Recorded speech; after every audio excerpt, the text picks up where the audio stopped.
Welcome to the BRICS Academic Forum 2021.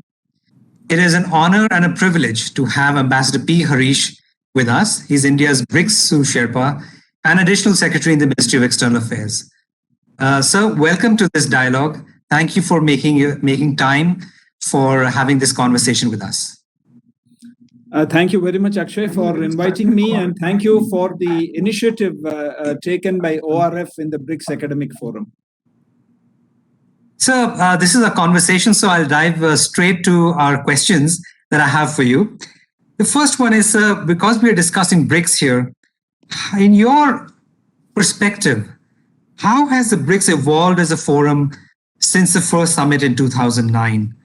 What is the role and the relevance of BRICS today? And really the question which is in front of us, why does BRICS still matter? A good question, Akshay, to kickstart our conversation. Let me remind that BRICS as a grouping at the foreign ministers level began actually in 2006. It is keeping that in mind that this year we are looking at BRICS at 15, this being the 15th year of BRICS. You're right, the first summit took place in 2009, and South Africa joined the grouping thereafter, making the earlier BRIC into BRICS. But from the beginning, there was a lot of importance attached to this plurilateral grouping. It brought together a number of important developing countries and emerging economies globally that together comprise over 40% of the global population, a quarter of the GDP of the world, a third of the landmass of the world, and around 16% of global trade. So BRICS countries not only represent a significant chunk of the global population and the global landmass, they are also very important economies in their own right. And what they do matter for global trade and for global economic development and progress. Over time, BRICS as a grouping also evolved to bring together what we now recognize as the three pillars of our cooperation in BRICS. One, the political and security pillar. Second, the economic and financial pillar. And thirdly, the cultural and people-to-people exchanges. These have concretized over the years, and BRICS as a grouping has been able to establish a number of institutions, and they have been able to institutionalize their cooperation. It's probably the only plurilateral group that has a bank of its own in the form of the NDB. It is also probably one of the very active plurilateral groups whose range of cooperation extends to all departments and ministries of most governments. There is also a great level of close cooperation at the people-to-people level. It's not just a grouping of countries and leaders. This extends to businesses, to industry, and even to our citizens. So the people-to-people pillar is very important. We have BRICS Games. We have cooperation between political parties. We have cooperation between the legislative and judicial wings. We have a number of other P2P, like the one you're currently hosting, the academic forum, on the think tank circuit, close cooperation amongst civil society organizations.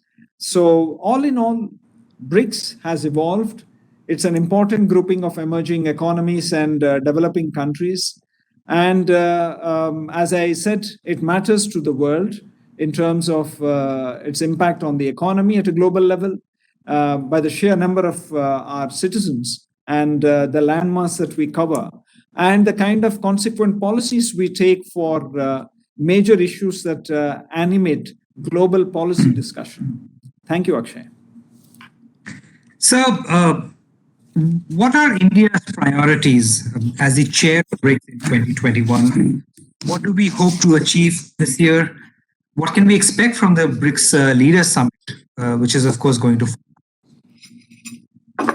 Akshay, for our chairship this year, as I said before, we have selected the theme of BRICS at 15, intra-BRICS cooperation for continuity, for consolidation, and for consensus. These three principles are at the core of our cooperation within BRICS. Continuity, which is important because we don't have a secretariat. Every country takes a chair by rotation, and keeping up the continuity of our initiatives and cooperation is important. Consolidation, because in the 15th year, as I said, we have a number of institutions, institutional structures, cooperation mechanisms that have evolved over the year to cover the entire range of governmental functions and even P2P formats. So an element of consolidation is needed to ensure that our cooperation is fruitful, it is effective, and it is also very efficient. And finally, consensus, because unlike in other groupings, BRICS operates by consensus, and this is an important principle. I believe this lies at the core of the success of BRICS as a plurilateral grouping, because we agree, all of us have to agree on how we go forward. And once all of us have agreed and there is buy-in from all of us, then our cooperation is that much more efficient, that much more effective. So we have identified 4 broad priority areas. 1, the reform of the multilateral system. 2nd, counterterrorism cooperation. 3rd, using digital and technological solutions for the achievement of sustainable development goals. And 4th, enhancing people-to-people exchanges. As chair, we look and we are working with our partners in BRICS for deliverables across all these identified priority areas for our chairship. We have finalized an action plan for implementation of the counterterrorism strategy. Our national security advisors would be meeting in this regard later this month. Our foreign ministers have met earlier and have come out with a very strong joint statement on strengthening and reforming of the multilateral system. We look to further consolidate and strengthen our political and security cooperation, again, based on the principles of continuity, consolidation, and consensus. Regarding economic and financial pillar, I think we have agreed that the last over 1 year of the pandemic has made the whole world and especially us rely increasingly on digital solutions to achieve and maintain our economic development targets, to meet those targets. So we believe that harnessing our experiences on technological and digital solutions for achieving sustainable development goals is important. We in India, for example, have developed most of these in an open source format, and we are ready to share our experiences with our partners in the developing world and with BRICS. So we have decided that a kind of a digital platform that can showcase the digital public goods that we have deployed in the BRICS countries would contribute towards helping our partners in the developing world achieve the sustainable development goals. We are also expected to focus on finalizing action plans for cooperation in agriculture, in innovation, and in economic partnership. We also look forward to further strengthening our cultural and people-to-people ties, including exchanges among young scientists, among parliamentarians. So I think when our leaders meet for the summit next month, they will deliberate on global issues of significance, including the COVID-19 pandemic situation, on countering terrorism, which is a huge threat not only to us, but to the whole world, and on the strengthening and reforming of the multilateral system, and will take stock of the work done on intra-BRICS cooperation amongst us. Thank you, Akshay. Master Harish, you were talking and you hinted a little bit about the context in which we are chairing BRICS this year, which is COVID-19 pandemic, and you hinted at some of the initiatives that are being taken. Can you speak a little bit more about possibly what steps are being taken to address the challenges imposed by COVID-19, what role BRICS can play? Akshay, as you are aware, our health minister's track is a well-established track. We have very strong cooperation in the health sector, which meets not only as a working group and at the level of senior officials, but also at the ministerial level. We have had the health ministerial meeting recently where our health ministers discussed intra-BRICS cooperation regarding health. Last year and this year, we have decided that despite the pandemic, we will continue with our cooperation in the BRICS format, including through holding meetings through video conference and other such media. I think these meetings have been continuing. We in BRICS, especially at the foreign ministers level, have agreed and called for revamping of the multilateral system, of strengthening and reforming the multilateral system, including the World Health Organization, and to reform and strengthen our policy responses to fight the COVID-19 pandemic and other current and future health challenges. So I think this is an important element. Further, the ministers have also put forth a joint resolve in recognizing the role of extensive immunization against COVID-19 as a global public good for health in preventing, containing, and stopping the transmission to bring the pandemic to an end, and foster a rapid, inclusive, sustainable, and resilient economic recovery. So I think this is a very second important element. Third, our BRICS countries have also been vocal about supporting the ongoing consideration in the WTO on waiver of intellectual property rights with respect to the COVID-19 vaccine and the use of flexibilities of the TRIPS agreement and the Doha Declaration on TRIPS agreement and public health. So I think all these are important. We also believe that as BRICS countries, we need to exchange best practices on vaccination. We in India, for example, are ready to make available the CoWIN platform that has been the mainstay of our vaccination initiative, to make this available as a digital platform to our friends and partners in the developing world. It's important to get other experiences from BRICS countries regarding digital health, which is an important initiative and a focus area for our chairship. I think our Ministry of Health would be organizing a workshop later this year on digital health, and that would be an important occasion to discuss this. As India, we are also focused on using traditional medicine, for example, through our Ministry of Ayush, sharing our experiences of how Ayush Ministry has contributed in our national pandemic effort and exchange of our best practices in this regard. We have had some other countries show interest in this and also contributing their own experiences in the use of traditional medicine in tackling the pandemic. And I think this was an important initiative. We have had a discussion on traditional medicine as a high-level segment in our BRICS Health Ministerial meeting. That was important. So this has been our contribution to an overall discussion regarding the pandemic and our joint efforts in this regard. So I think broadly, all of us are in favor of the need for dissemination of safe, quality, efficacious, effective, accessible, and affordable vaccines to all of our citizens, and indeed, especially to all people in the developing world. I think what we have seen is that we don't want a new divide to emerge to the existing divides at a global level, now marked by access to affordable and accessible vaccines.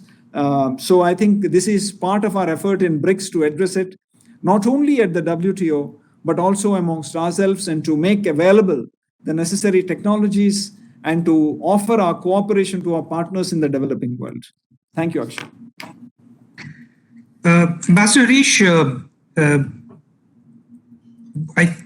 how can BRICS make economic and sustainable development, particularly sustainable development, central to the global agenda? It is clearly very important to India and the BRICS. And is there or are there any measures being taken to aid global economic recovery, of course, that would also benefit BRICS and India? Akshay, as you are aware, we enter the decade of action for the Sustainable Development Goals 2021-2030. We believe that BRICS countries must use their collective strengths and their national experiences to prioritize the development paradigm and use it as a guiding principle in BRICS as we continue to work towards intra-BRICS cooperation across various areas, including economic engagement, trade, sustainability, and climate change, amongst others. I think what is clear is that the COVID-19 pandemic has definitely had a very negative impact in our collective global effort to achieve the Sustainable Development Goals. It has not only eroded years of gains in achieving SDGs, it has actually pushed many developing countries back on their path to achieving the SDGs. As per current reports, millions in the developing world have been pushed back into poverty. And hence, what is also clear is that countries will have to rely on technology and digital means to tackle development challenges during the period of the pandemic. Our own national experience has been very, very instructive in this regard. Under Prime Minister's program focused on Digital India, we have been able to roll out a number of national platforms, digital platforms, that have helped our e-governance initiatives. These range from education, from health, from direct benefit transfer to people who are in need, to those below the poverty line. This includes great initiatives in the fintech sector, for example, in bringing about financial inclusion, UPI and RuPay, for example. So many of these initiatives have been path-breaking and have reduced the cost of transaction, taken governance to the doorstep of people, and stand as a shining example worthy of emulation in developing country context. And we in India are ready to share our experiences and to partner with our countries, with our partners in the developing world, so that these platforms can be made available to them. I think our focus has been on making this available as an open source. For example, when we developed the Aadhaar, the MOSIP open source code is available for any company or any country to be able to utilize to develop a similar biometric national identification system in their own countries. Likewise, many of the platforms that we have developed are open source and are available for anyone to use. So our effort has been to gather such experiences across the BRICS family, bring it together on an online platform so that our friends and partners in the developing world can access them and reach out to us in case they would wish to have a similar platform in their own countries to be able to better bring about e-governance in their countries. So open source software, open data, open AI models, these have been our focus, along with open standards and open content. So I think this is the approach with which we are reaching out, and that is also one of the themes of our chairship, using digital and technological means for achieving sustainable development goals. So we have a number of our partners in BRICS who are enthusiastic about it. We also look forward to NDB as a multilateral development bank focusing on this and coming forward to be of assistance and to partner in making available some of these digital platforms to our friends in the developing world. Thank you, Akshay. Mathur, a final question to you on global governance. How can BRICS shape global governance? And of course, a question on something that's been important to India. What approach can the group take to strengthen and reform the multilateral system? And how do you see the role of BRICS evolving, especially with international multilateral and international financial institutions? I think, Akshay, what you see is that the multilateral system as we see and know it is completely out of sync with the realities of the contemporary world. And the pandemic has brought this out in stark relief. What we see today is that some of the solutions to the global challenges that we face are not coming from the traditional international organizations in the UN system. It is coming from groupings of countries, plurilateral and other multilateral groupings that are bringing about the solutions to the challenges that we face. Whether it is the G20 or the BRICS, the patterns of cooperation and collaboration that are emerging are bringing about the solutions to some of the challenges that we have faced. Under our initiative, we have identified the reform of the multilateral system as a focus area for the Indian chairship year this year. The joint statement issued by our foreign ministers on the strengthening and reforming of the multilateral system, I think is a stark reminder to us of the pressing and urgent need for comprehensive reform and strengthening of the entire multilateral architecture, including the United Nations and its principal organs, and most especially this United Nations Security Council. Also of the reform of the international financial architecture, represented by the IMF and the World Bank, the multilateral trading system represented by the WTO and UNCTAD, and the global health governance with the WHO at its center. So what we see is the inability of established multilateral organizations in meeting the challenges. And our foreign ministers' joint call for strengthening and reforming of the multilateral system addresses this pressing need, highlights it. I think the fact that our foreign ministers have called for making global governance more inclusive, more representative, and more participatory is very, very important, because it is required to facilitate greater and more meaningful participation of the developing and the LDCs in global decision-making processes and structures, and to make it better attuned to contemporary global reality. We can't have a multilateral system that is 6 to 7 decades old in terms of the manner in which it reflects the reality and meets the pressing challenges of our time. So I think this is an important aspect. We have also, as BRICS, been very vocal in calling for reform of the global economic architecture. BRICS countries have called for enhancing the voice and participation of emerging market and developing countries, including the LDCs in the Bretton Woods institutions. We have called for the timely and successful completion of the 16th GRQ by the 15th of December 2023 to reduce the IMF's reliance on temporary resources and to address the underrepresentation of emerging market and developing countries for their meaningful engagement in the governance of the IMF, and to protect the voice and quota shares of the poorest and smallest members, and have a new quota formula that better reflects the economic weight of members.